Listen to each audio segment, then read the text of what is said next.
In this video, I want to urge you as a business owner to always follow the pound. People talk about following your heart and following fulfillment. Absolutely, follow your heart, follow fulfillment, but follow the pound and make sure the money that you're investing, reinvesting back into the business, is always going, almost always, to following the pound. There is two things that happen in business. You invest and you spend money on must-haves, but you also invest and spend money on nice-to-haves. And as you grow in business and develop and have more money and all these types of things, you get blinded by the noise, people shouting, and FOMO. You end up buying things that you don't even need because you think it's the answer for the next level of growth when it's actually not. And right here, I have a list of things that online business owners are buying, investing in, and it's wasting the money. Not only wasting the money, but it's costing them time, effort, and energy. It's warping their perception of where they should be going and how much growth they're going to get. So I'm going to save you thousands and thousands of pounds to teach you why you should always reinvest on stuff that brings you back money. Follow the pound. Let's get stuck in. So the ultimate goal here as a business is to grow the business.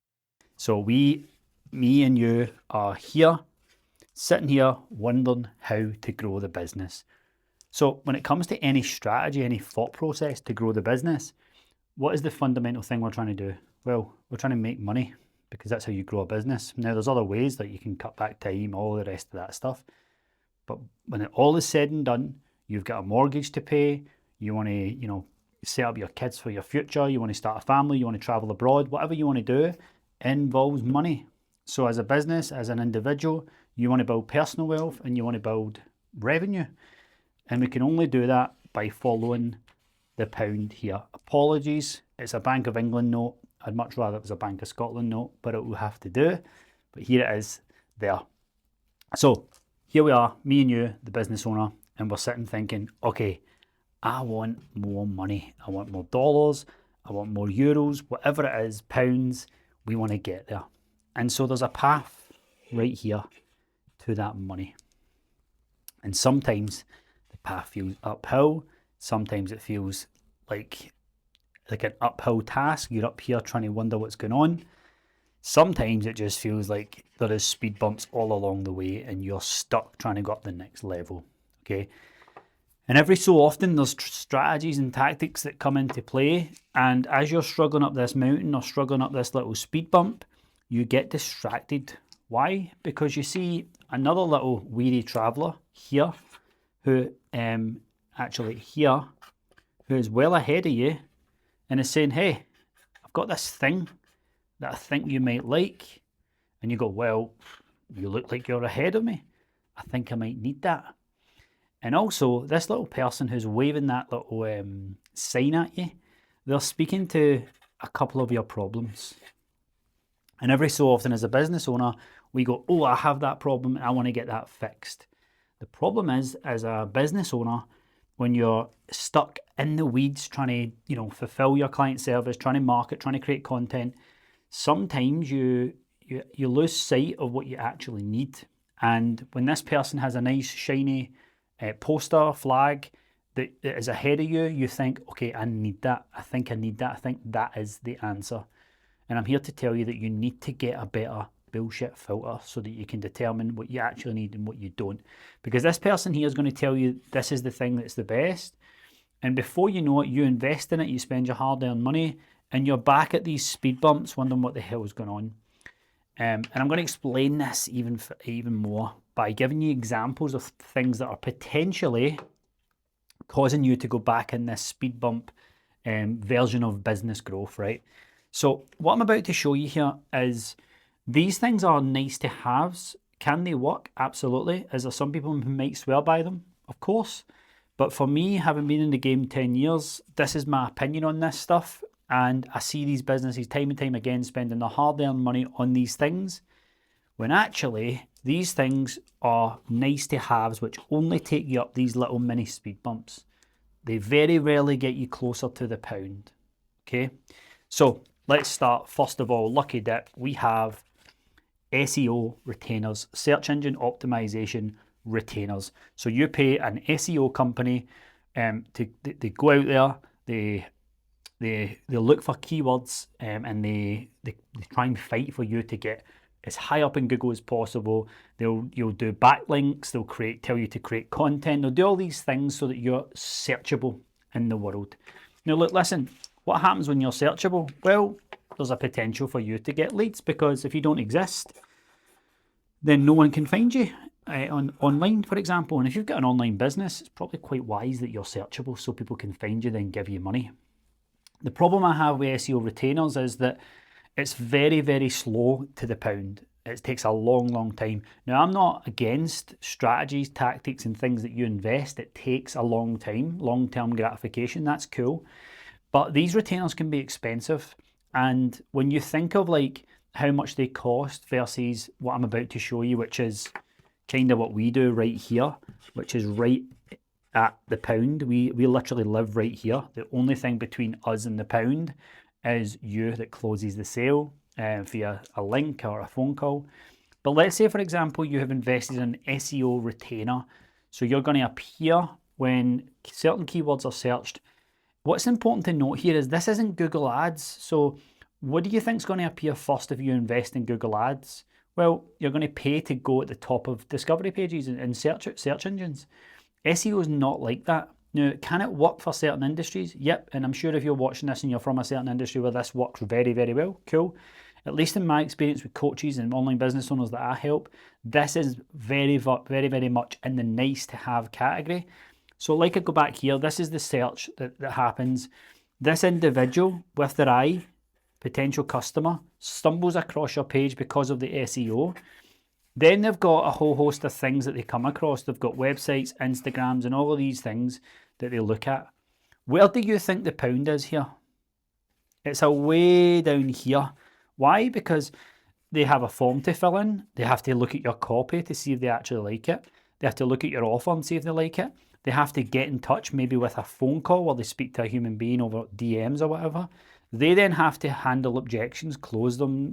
Are they a fit? Are they not? They then have to send them a proposal or a price deck, and then you have to wait and see. Now, bear in mind, one thing good about search engine SEO is that there's a bit of intent there. Like, you're looking for it. So, for example, if I'm like, barbers in Glasgow, I'm looking for a haircut in Glasgow near me, then great, I might pop up. That's the geography search engine. But maybe other examples of that. Now, that's okay for going and getting a haircut, but if we want to run a coaching business long term and think about like what's important over certain other investments, there's a lot of things happening here before you actually get money from this individual. And we all know that, like, if someone's searching and seeing you for the first time, they're not prepared to get on a call a lot of the time, especially nowadays. So can you see here how if you're spending 5%, 10% of your monthly revenue on search engine SEOs, it's not the best use of your money, especially if you've got a low budget. There's a lot more use of your time. So we put this in the category of it's quite far from the pound. Is it a long-term strategy that can work? Yes, but it's a long way away. Let me very quickly just clean this up so you can start to see things a lot better. I've got a habit of writing too many things. So I'm going to reposition exactly where the pound is. Let's put another big, beautiful red box around it. Okay, so we have SEO we've laid out. Next up is social media manager. Now, I want you to think about a social media manager, and typically the people who invest in social media managers are the businesses who are quite old school, because the idea is that, see that Instagram, TikTok, Facebook stuff, we really need to start posting, but I'm a dinosaur. I don't like posting on these platforms. I don't use them. I don't like them. So they'll typically bring in someone younger who, like, in some cases is able just to get a phone and take photos for you. They'll come into your gym, they'll come to your cafe, they'll come to these businesses, and they'll just take photos and take videos and stuff like that. Typically what happens is they try and go viral, they try and get traffic and attention. Now, the biggest problem with this right here is that all they're trying to do is get you traffic. They're just trying to get you traffic and views. And now we all know as an online business, whereabouts is that in terms of getting you to the pound? Well, it's quite far away because traffic and views definitely don't pay the bills, which is why most influencers are skint. So traffic and views, what happens next? Well, we have to reach out to them. And I can hear people who are watching this now quivering a bit because the person who's paying a social media manager is like, well, no, they should just be coming in and signing up. It's like, no, it doesn't work like that. The world does not work like that. So you're basically paying a social media manager to create content, traffic and views, and then you have to reach out. And what you're not paying for probably is an appointment setter, somebody who's good at sales, somebody who can actually reach out and then have conversations with these potential customers. Then once you've done that, we have to bear in mind the sales cycle. How long is the sales cycle before someone buys? And remember, the pound in this scenario is away down here. Now, is it good to have a social media manager? Because if you didn't have one, you wouldn't post at all. Yes, but don't manage your expectations with this. Like they aren't going to transform your business, and they're certainly not going to stack, a ton of revenue for you. Business dependent, of course. You're selling a product, you've got some influencers, whatever, cool. Now, if we talk about social media manager from an online standpoint, what this typically then is like, I'll script your videos for you, I'll edit them for you, done for you, and then all you have to do is pick up the phone and film it. Great, cool. Is that going to save you a ton of time? Yes. Is it close to the pound? No. And you might be thinking, well, this has worked for me up until now. That's great. But you have to understand that the social media landscape keeps changing. And these individuals, right, unless you hire them full time where they only work for you, they will be doing different things. Trust me, that you're on a retainer with these people. So they're away doing other things. But typically what they do is just post reels and stuff for you, which in the coming years, like you'll literally put all your stuff into AI and it'll just spit it out and transform it for you. As long as it's your voice, it'll do it for you. So my point is that you're paying a social media manager to get you traffic and views. Can it help? Yes. Is it a long-term strategy to keep stacking a lot of money, multiple six figures? I don't think so, okay? So that is social media manager. Moving on, we have personal brand programs, the latest big craze in the online space. People think all of a sudden that personal brand is this new thing that no one's ever done before, and now if you just use your personal brand, you can grow your business.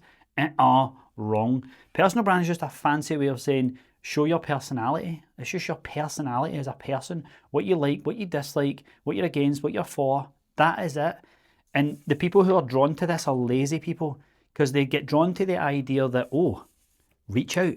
I don't have to send DMs then. I don't have to have a sales process.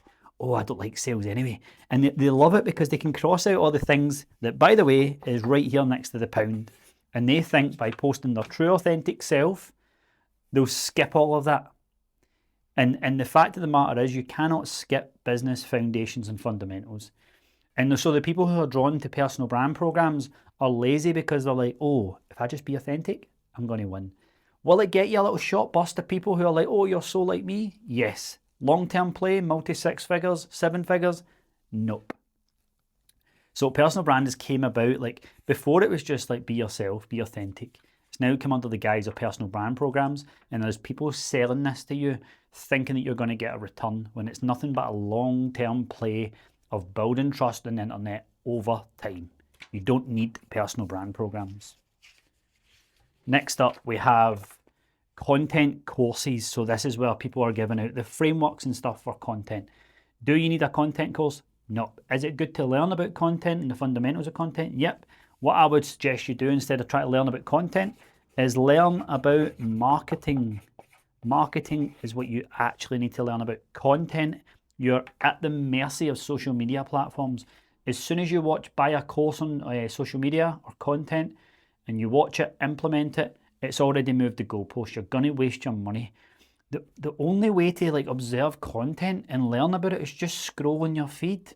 Look at what gets reach and likes, and you're probably going to copy it and make it your own. That's great. Once again, we are miles away from the pound when it comes to, you're just learning about content. Is it a skill you can learn for life? Absolutely. But you have to stay up to date with it, and it's forever changing. And by the way, see, when you have to learn about content and all you do is push content, I'd love to question how much, results and fulfillment your clients are getting, especially if you're only one person, right? Content courses now is just a waste of money. It's nowhere near the pound. And then we have community platforms. People are away creating school groups and all these things, and they don't actually realise that, well, you can't, like hosting a venue or a fulfillment station to host a community does not equal traffic. You've no, it's like building a theatre and you've got no one there. Go and actually sell to people and tell them, look, I'm building this thing, would you be interested? And then the minute you open it up, people flood in. So people are away building school groups and trying to use it for free funnels and get them in there and nurture them and stuff when they can't even commit to one social media channel. So you don't have to commit to these community platforms to learn it. Again, by the time someone creates the curriculum and the course, then they sell it to you and you buy it. It's all out of date by that point. And then we have websites, the old-fashioned thing. I don't have a problem with websites that as they sit there and they do their thing or whatever, collect data and track people. But the problem I have with websites is when business owners are like still these days paying $3K for somebody to build a site for them. You can literally go on Lovable and build your own site and tell it exactly what you want it to look like for £100. Like, do not pay people $3K for a website anymore. And again, a website is just traffic. And even at that, you don't know who's there. You can track them with a pixel and stuff like that and retarget them, but you can't have a conversation with them if they've not entered their details. Next, we have sales training. So this is another big craze about becoming a sales coach, sales expert, whatever. That's fine. It's a whole other thing. But what you've got to remember, sales training might seem like it's close to the pound, but if you're learning to handle objections, but you don't even have leads, people don't even know you exist. So that's fine. Like you don't want to put the horse before the cart here. Absolutely learn how to sell, but you have to make sure that you're doing the things that get people on a sales call, on a conversation first. And that's the next stage I'm going to talk about. And then we have email marketing, which, okay, that's another nice to have. It's nowadays, it makes it so easy for you to republish your content and send it out as an email. You have to get really good at writing copy for this to be engaging. Some businesses do very, very well in email marketing, but I want you to know that's another long-term play. Absolutely stick it out, but it's a long-term strategy. It's nowhere near the pound. So as we finalize this video here and I move all of this stuff along, can you see here how like none of this is close to the pound? And all I care about you as a business owner is making money and being fulfilled by it, of course, but none of it is close to the pound. Instead, what you want to get things is like, you want to build conversion ads. You want to build ads that literally as soon as someone sees it, they book a call, they fill in their information, and the only thing left to do is to close these people. That's exactly what I do in my agency. We've got like 10 funnels we install for online businesses, and none of it is all this nice to have. When we do a nice to have is when this is installed and it's working, then we start adding in nice to haves. So if you're in your business right now and you're kind of just feeling like you're doing a bit of everything, but nothing's really working, challenge every part of what you're doing and say, how close is this to the pound? How much energy and effort and investment is this taking every single month? And is any of it even close to the pound? Hope you enjoyed this video. If you want any help to get close to the pound, my link is in the description to book a call. Speak soon.